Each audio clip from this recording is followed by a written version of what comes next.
Losing a loved one can be life-changing. Sometimes the only thing that makes sense is paying blood for blood.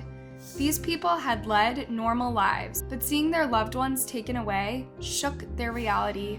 For them, taking law into their own hands seemed like the only fair thing to do. First up is Reza Gul, who decided to fight an army of 25 Taliban militants all on her own after they took away her son. Then we have Brenton Lee Walker, who snapped and killed an innocent woman because she reminded him of his ex-wife. Lastly, we have the story of a doting son named Alam Khan, who patiently waited 12 years to teach his father's murderer a lesson. Let's dive in to normal people who ended up killing others in a revengeful rage. There is no love like a mother's, and Reza Gul was a woman who had proved it through and through. To the world, Reza was a doting mother. But what no one knew was the kind of reaction her son's brutal murder would elicit out of her. Living in Afghanistan, Reza was used to the kind of violence that the Taliban are known for. However, she never expected it to reach her home, more specifically one of her children. Reza's son, Safiullah, was a selfless police officer who would often take on the duty of manning village checkpoints to make sure that the innocent civilians slept soundly in their beds. However, one fateful night at around 5 a.m., a group of militants attacked his checkpoint, killing him and 10 officers almost instantly. Since the outpost was near Reza's house, she immediately rushed to the site when she heard the news of the Taliban attack. When the distressed mother reached there, the sight of her son's dead body was too much for her to bear. But instead of breaking down in tears, Reza decided to take revenge then and there. She picked up Safiullah's gun and started shooting blindly at the Taliban that were still present at the site of the crime. Shockingly, a huge battle ensued between one desperate mother and a group of almost 25 armed men, who were ultimately no match for her rage. Soon enough, the police also jumped in and started helping Reza. The fight went on until it was dark, and Reza's husband, daughter-in-law, and youngest son also joined in, helping her replenish her ammunition regularly. Reza was then also joined by her daughter, Fatima Gul, who took up arms to take revenge for her brother's brutal murder alongside her mother. According to Fatima, she was the one preparing bullets and guns for her parents to fight the militants. "We started a family war against the Taliban," says Fatima.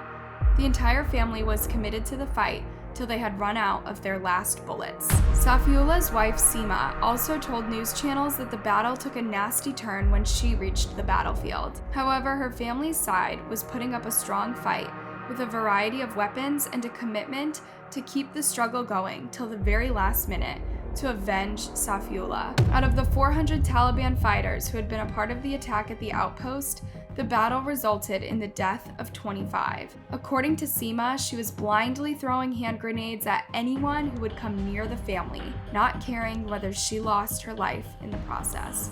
What's fascinating is that the police officers were already counterattacking the Taliban, but as soon as Reza reached the site and picked up a rifle, she gave them the boost of confidence and support that they needed to keep the battle going and resist the attack. After 7 hours of an intense battle and several people wounded on each side, Reza emerged victorious after killing 25 militants and injuring around 31 of them, forcing them to leave the ground. Of course, Gul turned into a local and international superstar after all of this, with people calling her fight against the Taliban a public uprising that was long overdue. As they say, a mother's love knows no bounds, and Reza Gul is a living example of that.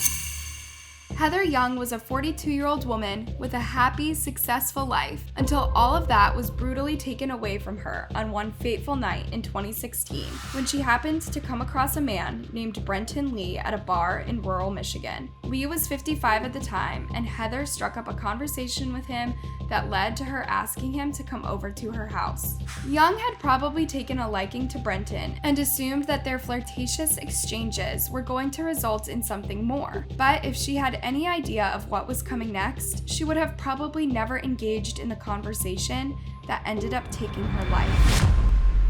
The truth is that Heather had gotten into a public fight with her boyfriend at the bar, and as a result, she ended up talking to Brenton, asking him to drop her at home and maybe even go inside for a drink or two. As the two started making their way home, Heather continued to talk to Brenton, and at one point she brought up her boyfriend into the conversation. Now, usually this would be a cue for the other person to either stop the exchange then and there or choose to ignore it. Brenton decided not to take either of those routes. When Heather wouldn't stop talking about her boyfriend, Brenton was enraged to the point where he took out his .22 rifle gun and shot her right in the leg.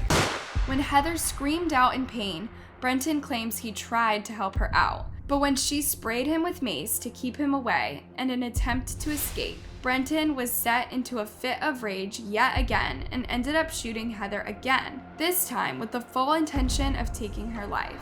After Heather had been shot dead, Brenton mutilated her body and dismembered her with a chainsaw before burning whatever remained of her in a fire pit that he made near his home. It was almost as if murdering her wasn't enough for Brenton. He wanted to put her through as much pain as he could for some sick, twisted reason. When Brenton's crimes caught up with him, the police asked him why he chose to kill Heather in the way that he did. To that, the criminal replied that he enjoyed every minute of the heinous act. He maintained the fact that he tried to help her, even offering to bandage her initial shot wound. But her defensive reaction stirred something violent in him. According to Walker, Heather was a liar, so he wasn't sorry for what he did. In fact, he felt great about it. 55-year-old Brenton Lee Walker confessed to killing Young, shooting her, then disposing the body by burning her in a fire pit. And what happened to make you believe you're guilty of those offenses? I shot Heather Young twice, burned her in a fire pit, cut her up with a chainsaw. And you intentionally shot her twice? Yes. Did that kill her? Yes. And then you disposed of the body? Yes.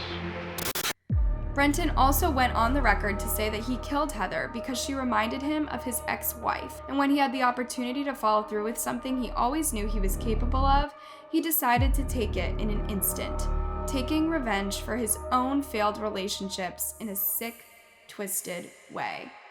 In 2017, Brenton Lee Walker was sentenced to 2 years on the count of possession of a firearm, and then was given 45 to 70 years for second-degree murder. And thank God for that. You know how most parents would do anything for their children? You'll be surprised to know that some children like to return the favor in ways that you can't even imagine.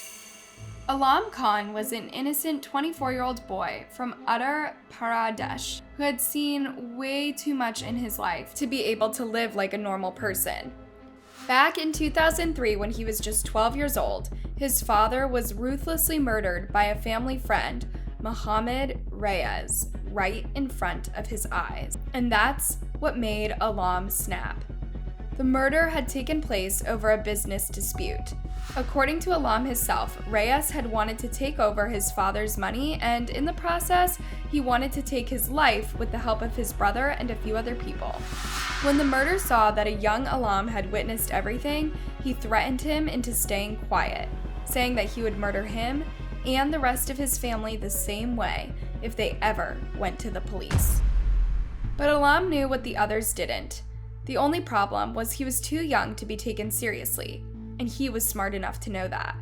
While he was unable to do anything back then, Alam spent the next 12 years of his life planning and plotting, biding his time to get revenge on his father's murderer. Alam even went as far as to befriend Reyes to get closer to him and wait for the perfect time to strike.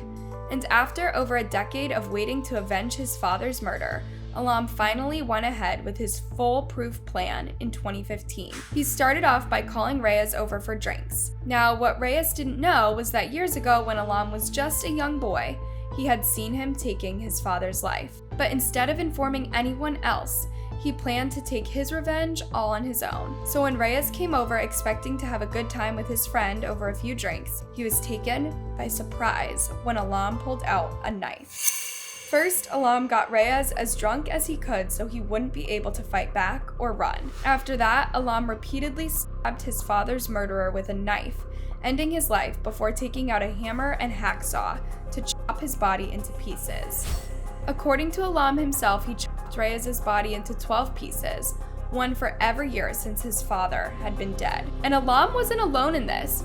He had already found himself an accomplice who helped stuff Reyes's remains into plastic bags and carry them over to a riverbank to get rid of them, which is also how the police were able to trace the murder, when Reyes's mutilated remains were found floating in the river, and the police had no way of identifying him except for a surgery scar that was found on what appeared to be his torso. After the discovery was made, witnesses were contacted, and the last place they saw Reyes heading over was to Alam's house, which is how the police traced the crime to the seemingly innocent young boy. When caught, Khan confessed to the murder almost immediately. Why? Well, because he didn't see anything wrong with it. According to him, he played loud music so that the neighbors wouldn't hear Reyes's screams and the sound of the chainsaw as it cut his body into pieces. The police also found the murder weapons inside Khan's home, which further proved the crime. According to the police superintendent who was working on this case, Khan showed absolutely no remorse because he had been waiting 12 years for this to happen. Till the very end, Alam Khan maintained the fact that he was extremely happy that his father's murderer was finally avenged, and by none other than his loyal son. All's well that ends well, I guess.